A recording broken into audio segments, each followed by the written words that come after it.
बिस्मिल्लाहिर्रहमानिर्रहीम बिस्मिल्लाहिर्रहमानिर्रहीम अल्लाहुम्मा कुल्ली वलीकल हुज्जत इब्निल हसन सलावातुका अलैहि वला आबाइही फ़ी हाज़िहि स्साअ व फ़ी कुल्ली साअ वलिय्यन व हाफ़िज़न व क़ाइदन व नासिरन व दलीलन व आइनन व हत्ता तुस्किनहु अर्ज़का तौअन व तुमत्तिअहु फ़ीहा तवीला। अस्सलाम वालेकुम सामीन, हमारे चैनल ज़िक्र उला में खुशामदीद। मैं आज आपके सामने इल्लामा लाजपाल हुसैन की तसनीफ़ जहाद बिल विलायत से इक़्तिबास पेश कर रही हूँ, जिसका बुनियादी मकसद आपकी खिदमत में ऐसा इल्म पेश करना है जिससे लोगों में ऐसा शऊर बेदार हो कि जिससे शयातीन की चालों, हरबों और गुमराहकुन ख़यालात से बचा जाए। अगर आप इस किताब का मुकम्मल मुताला करना चाहते हैं तो इस किताब की PDF को हमारी वेबसाइट www.idarakhatamulauliya.com से फ्री डाउनलोड कर सकते हैं। ईमान की कितनी बुनियादें हैं? ईमान की असल क्या है? सब्र कितनी तरह का होता है? असले सब्र कौन है? सब्र। इमाम अली अलैहिस्सलाम ने फरमाया, ईमान की 4 बुनियादें हैं: सब्र, यकीन, जिहाद, अदल। यानी ईमान की बुनियाद सब्र है। बुनियाद किसको कहते हैं? अगर किसी शय की बुनियाद मजबूत और पायदार हो तो वो शय जो इस पर कायम होती है उसमें भी मजबूती और पायदारी आ जाती है। इसीलिए घरों और इमारतों की बुनियादों को ज़्यादा मजबूत और ताकतवर बनाया जाता है ताकि इमारत ज़्यादा देर तक कायम रहे। ईमान की असल को सब्र कहते हैं। अल्लाह ने इस सिफ्त को अपनी ज़ात से भी मखसूस फरमाया है और अपने रसूलों अंबियाए कराम को भी इसी सिफ्त सब्र पर कायम रहने का हुक्म फरमाया है।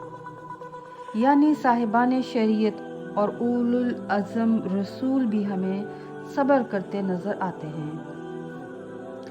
असबख बिन नबाता से मरवी है कि मौला अली अलैहिस्सलाम ने फरमाया, सब्र 2 तरह का है, एक मुसीबत पर सब्र और उससे बेहतर वो सब्र है जो उस शय पर किया जाए जो अल्लाह ने तुझ पर हराम कर दी है।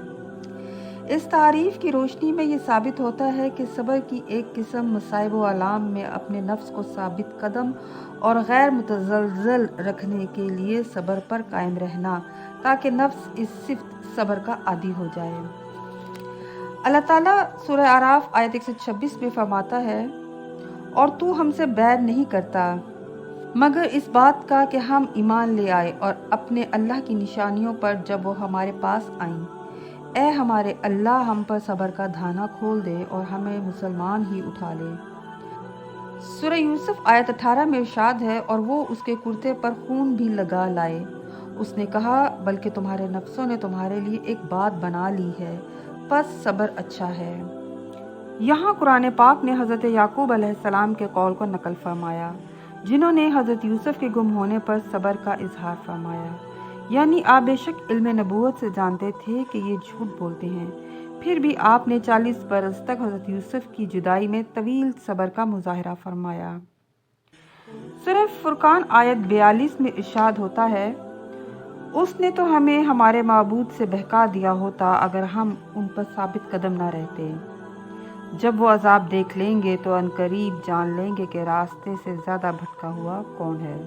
कुरान पाक में सब्र कई मानों में इस्तेमाल हुआ, जैसे मुसीबत पर सब्र, जुदाई पर सब्र, अपने माबूदों के मानने और एक अल्लाह पर ईमान ना लाने पर सब्र, जहाद अकबर में सब्र, नफ्स के खिलाफ जिहाद बिन नफ्स करते हुए सब्र का मुजाहिरा करना, अल्लाह की रज़ा पर कायम रहने पर सब्र करना।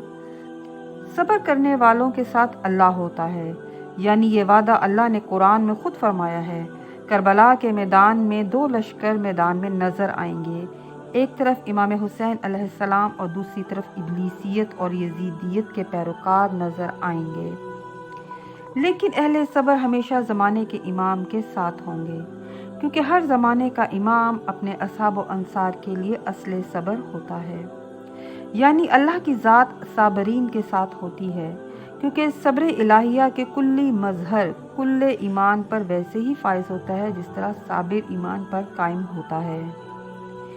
इमाम अली बिन हुसैन अलैहिस्सलाम ने इमाम बाकिर अलैहिस्सलाम को जो वसीयत फरमाई, वो वसीयत जो हर इमाम दुनिया से रुखसत होने से कबल फरमाता है, وہ وصیت یہ تھی کہ بیٹا امر حق میں صبر کرنا اگرچہ وہ کتنا ہی تلخ ہو۔ یعنی اس سے ہمیں صبر کی اہمیت کا اندازہ ہوتا ہے کہ صبر کتنا اہم وصف اور ہتھیار ہے۔ انسان کے ہر رکن کے جہاد میں صبر ایسی صفت ہے جو ہر جہاد میں معاون ہے۔ میدان کربلا میں برپا ہونے والی حق و باطل کی جنگ میں در حقیقت دو صفیں آراں تھیں، ایک طرف صاحبان ایمان اور دوسری طرف بے ایمان، ایک طرف صابرین اور دوسری طرف منکرین، طمع و حرص و دولت دنیا کے پجاری تھے۔